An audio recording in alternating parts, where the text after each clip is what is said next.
امریکا کې د یوکرين د صدر زيلنسکي سره چې څه وشو د هغه بې عزتي ده. د دې نه مخکې د ډاکټر اشرف غني صاحب ته چې هغه ټایم کې هم پریزیډنټ ټرمپ و چې یو هغه موږ انګریزي کوي شټ اپ کال، لکه هغه ته وایي که دا 15,000 کسان پرېږدي که نه پرېږدي نو زه د باندې په زور دغه کومه. هغه د هغې نه پس چې کوم دی د عمران خان د ټرمپ سره ملاقات او ابسولوټلی ناٹ. درې واړو د صدر زيلنسکي، د صدر اشرف غني او د وزیر اعظم د پریزیډنټ ټرمپ سره چې کوم خبرې شوې دي چا پکې د خپل ملک ډېر ښه کیس پیش کړی دی. لمبې راځو د زيلنسکي څه لتلی و امریکې ته. زيلنسکي دې لتلی و چې د دې نه مخکې پریزیډنټ ټرمپ د روس د صدر پیوټن سره خبرې وکړلې د یوکرين د جنگ په حواله سره چې د جګړه بس ختمو او نور دغه پکې نه کو. بیا د دې نه علاوه سعودي عرب کې هم د روس امریکې او د دې ملاقاتونه وشو. وس په دې باندې یورپ هم وی چې نه ته څنګه جنگ ختمه، جنگ خو به د روس سره زمونږ جاری وي. نو د برطانیې وزیر اعظم هم لاړه د پریزیډنټ ټرمپ سره ملو شو او د فرانس صدر چې کوم دی مکرن هغه هم لاړه د صدر سره ملو شو. دوی ته خبرې وکړلې خو هغه وایي چې نه وروره جګړه کې نور نه یم. دغه وجه ده دغه وایي چې یو نیم سل ارب ډالره زما لګي، جګړه تاسو ته خوشحالېږي. دیږي چې دوی له شټ اپ کال ورکړ نو زيلنسکي وایي زه په خپله ځم. دی په خپله لاړه پریزیډنټ ټرمپ سره او جې ډي وینس سره ملو شو. هغوی ته دا وایي چې ګوره دا جګړه چې دا یو خو دا ته چې کوی نه شي او ظاهره خبره ده ته نه شي کولی. بله خبره دا د الریډي دا جنګ مونږه بیلو دې کې دا صورتحال دی. بل نه دی که تا ته یورپ ته وایي نو پیسې خو زه درکوم، دا یو نیم سل ارب ډالره چې کوم دی تر اوسه پورې زما دلته کې ولګېده وسله زه درکوم. چې تا سره نه وسله شته دی، نه د سره پیسې شته دی، نه د سره فوج شته، ته چې کوم دی اوس عام خلک بارډر ته لیږې نو دا ته نشي کولی. په دې وته پریزیډنټ ټرمپ ته په اخره کې وایي چې یاره بس داسې کار دی، یو ډونټ هیو اني کارډ، ستا سره اډو کارډ نشته دی. هغه واپس راغی، بیا یورپیان چې کوم دی یو بل سره ملو شو. خو لکه داسې ښکارېدله چې یاره د پریزیډنټ زيلنسکي ښه کافي هغه دغه وله وکړو، بې عزتي به ورته ووایو یا ورسره چې کوم دی ښه کلاس یې وله واغست. اوس د دې نه مخکې هم دغه شانتې واقعات د ډاکټر اشرف غني صاحب سره شوي وه. د الته کې خو پریزیډنټ ټرمپ خپل نو خو دغه نماینده زلمی خلیلزاد به داسې کول چې د طالبانو سره خبرې کولې. ډاکټر اشرف غني حکومت بالکل بې خبره وساته او وخت په وخت به ډاکټر اشرف غني صاحب ته دروغ ویل، لکه په کار دو چې صحیح ریپورټینګ یې کړی وي.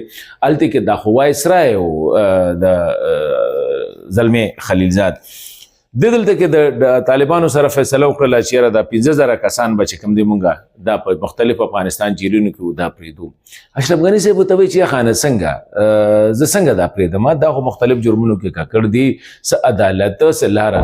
هغه ورته وایي نه بس مونږ ویلي چې دا به پرېږدي. او ما هغه ډاکټر اشرف غني صاحب باندې دومره دباو راوسته وي که ته نه پرېږدې نو سماله د باندې پیسې بندو، پیسې هم د باندې بندو، امداد هم د باندې، هر څه د بندو، تا سره اډو مونږ دغه نه کوو. ډاکټر صاحب مجبوره شو وی ښه صحیح ده، کسان یې وله 2,500 یو پرېښودل او 1500 بل پرېښودل، زر یې وله بیا پرېښودل. اینه پس طالبانو سره اګریمنټ وکړو. اوس طالبانو سره اګریمنټ کوي ډاکټر اشرف غني صاحب دغه حکومت هلته کې ناست دی، هغه نه تپوس هم نه کوي. هغه ورته وایي چې یاره دوی ورته وایي چې بس مونږ خپل کار وکړو، اوس په دا ته اختیار ورکړه طالبانو ته. هغه وایي زه اختیار څنګه ورکړم که نه ورکوي مونږ د نه لاړو.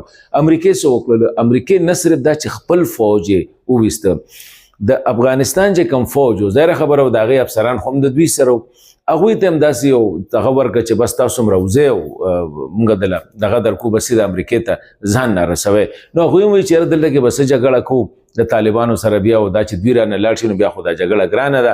هغوی هم یې ډیمورالایز کړه.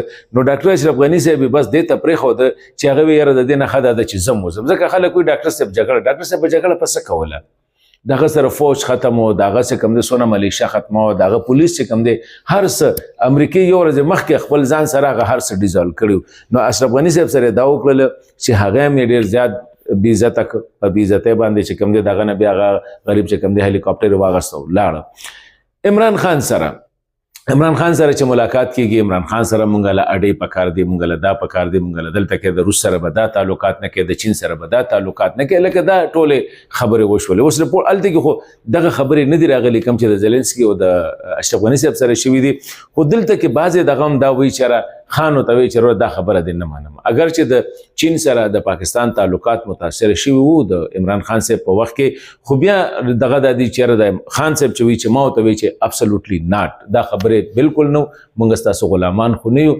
نو هغه نه پس چې کوم کاروایی شروع شو، بیا موږ وکتل چې د بایدن اډمنسټریشن او د هغې نه پس چې دی د عمران خان د حکومت نه لر کېدل، نو دا ټول څیزونه د دې سره تړلي دي. نو څوک هم چې ټرمپ ته ورغلي دي خامخا بې عزته شوي دي. لکه دا وګوره، خو دا ده چې د ټرمپ خبره ما په خیال د زلنسکي په واک ده کې خو ټیک وه چې یاره جنګ مونږ کوو، جنګ دې زمونږ په ایما شروع کړو، ته مونږ راوستې د یوکرین صدر مو کړې، ځکه چې دی م انسټال صدر دی، دا د نه مخکې چې کوم هغه ته به روس نواز وي، دا چې کوم دی امریکي نواز ګورمنټ راغلی دی. دغه شان د ډاکټر اشرف غني صاحب هم ډېر غریب بس کړو، فوج ته واغسته، پولیس ته واغسته، اختیار ته واغسته، تپوس په پینه کو، لکه هغه هم انتهایی حد پورې راوسته. اخره کې عمران خان موږ کته شکل د روس سره د غراخي، نو په هغه کې د وی چې ابسولوټلی ناٹ، خدا ابسولوټلی ناٹ ښکاری داسې چې ډېر لیټ ویلیو، نو هغه هر څه ته شوي.